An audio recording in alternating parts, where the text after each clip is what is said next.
Welcome back guys मेरे YouTube channel dips nursing point में। हमने पिछली सेशन में डील किया था कॉन्फ्लिक्ट। मुझे उम्मीद है आपके समझ आया होगा।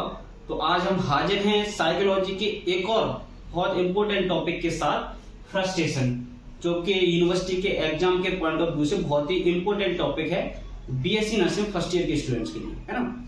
तो आइए हम जानते हैं कि फ्रस्ट्रेशन होता क्या है। हम फ्रस्ट्रेशन पढ़ें इससे पहले थोड़ा मोटिवेशन के बारे में जान लेते हैं, क्योंकि जो फ्रस्ट्रेशन और मोटिवेशन होता है तो आपस में इंटर रिलेटेड होते हैं, है ना। तो हम आइए पहले जानते हैं थोड़ा सा मोटिवेशन के बारे में। तो मोटिवेशन क्या होता है? एक इनर फोर्स होता है। क्या होता है? एक इनर फोर्स होता है।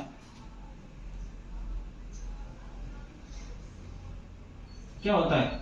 एक इनर फोर्स होता है ना, जो क्या करता है? पर्सन की हेल्प करता है। क्या करता है? पर्सन की हेल्प करता है क्या करने में? किसी गोल को अचीव करने में। क्या करता है? पर्सन की हेल्प करता है किसी गोल को अचीव करने में। मोटिवेशन क्या होता है? एक इनर फोर्स होता है जो क्या करता है? किसी पर्सन की हेल्प करता है किस काम में? किसी गोल को अचीव करने में। जैसे देखिए, हम यहां देखते हैं कोई इंडिविजुअल है, ठीक है, उसके अंदर क्या हुआ? एक मोटिव जनरेट हुआ, इनर फोर्स जनरेट हुआ, है ना। एक मोटिव जनरेट हुआ, इनर फोर्स जनरेट हुआ कि मुझे शाम को मूवी देखने जाना है। क्या हुआ? ये उसके अंदर क्या हो रहा है? एक मोटिव जनरेट हो रहा है, एक इनर फोर्स जनरेट हो रहा है कि मुझे शाम को मूवी देखने जाना है। तो ये क्या बन गया? उसका ये गोल बन गया कि मुझे शाम को मूवी देखने जाना है। अब शाम हुई, वो चला घर से। अब क्या हुआ? रास्ते में कुछ कॉन्फ्लिक्ट अराइज हो गया, कोई प्रॉब्लम अराइज हो गई। रास्ते में क्या हुआ? कोई कॉन्फ्लिक्ट अराइज हो गया, कोई प्रॉब्लम अराइज हो गई, जिसकी वजह से वो मूवी देखने नहीं जा पाया, गोल को अचीव नहीं कर पाया। तो इसका मतलब क्या हुआ? उसके जो इमोशन थे उसमें क्या हुआ? चेंजेस हुआ। और उसकी वजह से क्या कॉज हुआ? फ्रस्ट्रेशन। समझ में आया ये रिलेशन फ्रस्ट्रेशन और मोटिवेशन का? क्या होता है?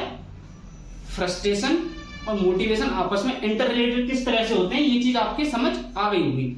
अब हम बात करते हैं कि फ्रस्ट्रेशन, जैसा कि मैं अभी आपको बताया कि कोई काम अगर हम करना चाहें, किसी जगह पर हम जाना चाहें, किसी से मिलना चाहें, कोई गोल है उसे अगर अचीव करना चाहें और वो हम अगर ना कर पाएं, किसी से अगर हम ना मिल पाएं, कोई चीज हम लेना चाह रहे हैं और वो अगर ना ले पाएं, उसकी वजह से हमारे इमोशन में जो चेंजेस आते हैं उसे क्या कहते हैं? फ्रस्ट्रेशन कहते हैं।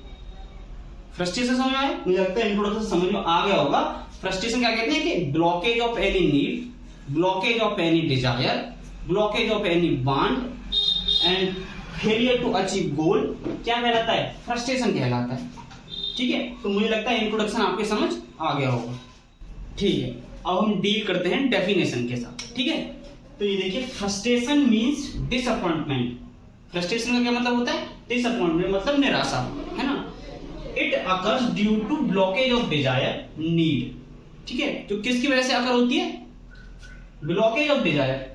कोई इच्छा है जो पूरी नहीं हो पा रही है, कोई नीड है, कोई जरूरत है जो फुलफिल नहीं हो पा रही, जिसे हम पूरा नहीं कर पा रहे, या फिर failure in achieving the goal. कोई गोल है जो हमने सेट कर लिया है, उसे हम अचीव नहीं कर पा रहे, उसकी वजह से जो डिसअपॉइंटमेंट होती है, जो निराशा होती है, उसे क्या कहते हैं? फ्रस्ट्रेशन कहते हैं। मुझे लगता है डेफिनेशन अब समझ आ गई होगी। चलिए, हमने इंट्रोडक्शन और डेफिनेशन से डील कर लिया। अब हम बात करते हैं कॉजेज या फिर सोर्सेज की। जो फ्रस्ट्रेशन होता है वो किन किन कारणों से कॉज होता है ना। तो मेनली दो फैक्टर होते हैं, इंटरनल और एक्सटर्नल। एक्सटर्नल को हम मेनली एनवायरमेंटल फैक्टर भी कहते हैं। तो जो एक्सटर्नल फैक्टर होता है उसमें मेनली तीन फैक्टर आते हैं, फिजिकल फैक्टर, सोशल फैक्टर और इकोनॉमिक फैक्टर। ठीक है, तो हम बात करते हैं पहले फिजिकल फैक्टर की। ठीक है, देखिए, फिजिकल फैक्टर में क्या होता है? हम कह सकते हैं कि जो भी एनवायरमेंट में चेंजेस आते हैं, क्लाइमेट में चेंजेस आना, वेदर में चेंजेस आना, रेन, एक्सेसिव रेन पड़ना, जैसे कि मान लीजिए फिजिकल फैक्टर कैसे अफेक्ट करेगा, कैसे फ्रस्ट्रेशन कॉज करेगा। आपका प्लान है कि शाम को आप जा रहे हो कहीं, दोस्त के साथ कहीं घूमने जा रहे हो, या फिर मान लो कि मूवी देखने जा रहे हो, है ना। तो शाम को आप निकले, बहुत तेज बारिश होने लगी, पानी भर गया रास्ते में, तो क्या आप जा पाएंगे? नहीं जा पाएंगे। तो वो क्या हो गया? एक फिजिकल फैक्टर में आ गया।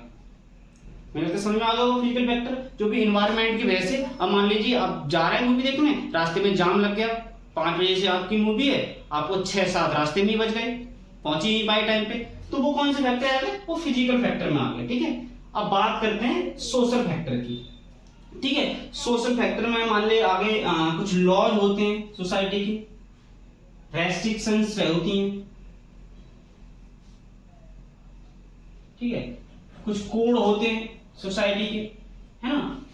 तो जैसे हम इसकी सोशल फैक्टर की बात करें, देखिए एग्जांपल से अगर इसे समझे तो समाज में कुछ जो मिडिल क्लास फैमिली होती हैं उनमें जो इंटरकास्ट मैरिज है वो अलाउड नहीं होती है ना। तो वो क्या हो गया, इसकी वजह से फ्रस्ट्रेशन कॉज हो सकती है, क्योंकि मिडिल क्लास फैमिली है, आप किसी और कास्ट में मैरिज करना चाहते हैं, नहीं कर पाएंगे।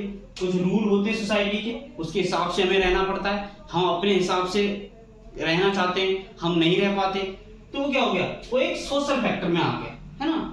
अब हम बात करते हैं इकोनॉमिक फैक्टर। इकोनॉमिक फैक्टर में कह सकते हैं मेनली जो मिडिल क्लास फैमिली से होते हैं, हमारे लिए सीधे सीधे हम डील कर सकते हैं इकोनॉमिक फैक्टर में कि आप कोई चीज लेना चाहते हैं, कोई बाइक लेना चाहते हैं, फिर कोई गाड़ी लेना चाहते हैं, पर आपके पास इतना पैसा नहीं है कि आप वो ले सकें, तो उसकी वजह से जो फ्रस्ट्रेशन कॉज होगा उसे क्या कहते हैं, इकोनॉमिक फैक्टर। ठीक है, अब हम बात करते हैं इंटरनल फैक्टर की। ठीक है, इंटरनल फैक्टर में मेनली 3-4 पॉइंट हम देखते हैं। तो एक आ गया फिजिकल एबनॉर्मलिटी। ठीक है, फिजिकल एबनॉर्मलिटी हम कह सकते हैं कि आपने बहुत दिन से आप मेहनत कर रहे हैं, ठीक है, सुबह दौड़ लगा रहे हैं, शाम को दौड़ लगा रहे हैं, आपने और आर्मी में फॉर्म डाला है। अब क्या हुआ कि आर्मी में जिस दिन आपका फिजिकल था उससे 2-4 दिन पहले या फिर 10-15 दिन पहले क्या हुआ, आपका एक्सीडेंट हो गया, आपकी इंजरी हो गई, या फिर आपकी कोई डिजीज कंडीशन हो गई, फिजिकल एबनॉर्मलिटी हो गई आपको। ठीक है, आपको रेल लगाने आना था, आपके पैर मुड़ गया, मोच आ गई, या फिर एक्सीडेंट हो गया, पैर बोन फ्रैक्चर हो गया, तो इसकी वजह से क्या होगा, फ्रस्ट्रेशन होगा, वो फ्रस्ट्रेशन फेस करना पड़ेगा, फ्रस्ट्रेशन कॉज हो जाएगा। ठीक है, दूसरा अगर बात करते हैं हाई मोरालिटी। हाई मोरालिटी में हम कह सकते हैं कोई पर्सन क्या ना अपने जो मोरल वैल्यूज हैं उनको हाईली एस्टैब्लिश कर लेना। जैसे कि एक एग्जांपल लेके हम समझ सकते हैं कि तो एक पर्सन है, उसने अपनी मोरालिटी सेट कर ली है कि वो कहीं भी कैसी भी सिचुएशन हो जाए बिना हाथ धोए खाना नहीं खाएगा। अब मान लीजिए वो ऐसी कंडीशन में फंस गया जब पानी तो है नहीं हाथ धोने के लिए, तो उस कंडीशन में क्या होगा, फ्रस्ट्रेशन कॉज हो सकती है, वो खाना नहीं खाएगा। अब खाना नहीं खाएगा तो दिक्कतें आएंगी, तो उस कंडीशन में भी ये एक फैक्टर हो सकता है। दूसरा एक जो मेन इंपॉर्टेंट होता है लैक ऑफ एफर्ट। आपने गोल तो अचीव कर लिया, गोल तो सेट कर लिया आपने कि मुझे ये गोल अचीव करना है, पर आप एफर्ट कोई नहीं लगा रहे, एफर्ट आप बहुत कम भी कर रहे हो, तो इसका आप गोल अचीव कर पाओगे, नहीं कर पाओगे। तो सिंपल सा एक पॉइंट ये हो गया। चौथे पॉइंट की हम बात करें level, high level of aspiration. High level of aspiration का मतलब आपने जो गोल सेट किया है वो अपनी क्षमता से ज्यादा सेट कर लिया। अब आप पूरी मेहनत करते हो, जी जान लगा देते हो, उसके बाद आप नंबर ला पाते हो 60 से 70%। ठीक है, और आपने गोल सेट कर लिया कि मुझे 95% लाऊंगे। तो जब आपने इतना ऊंचा, इतना हाईली एस्टैब्लिश, इतना हाईली गोल सेट कर लिया, तो वो क्या करेगा, वो एक फ्रस्ट्रेशन का कॉज बन सकता है। तो ये रहे कॉज और सोर्सेस की हमने आज बात की। आज के लिए इतना ही, मिलते हैं नई वीडियो में, धन्यवाद।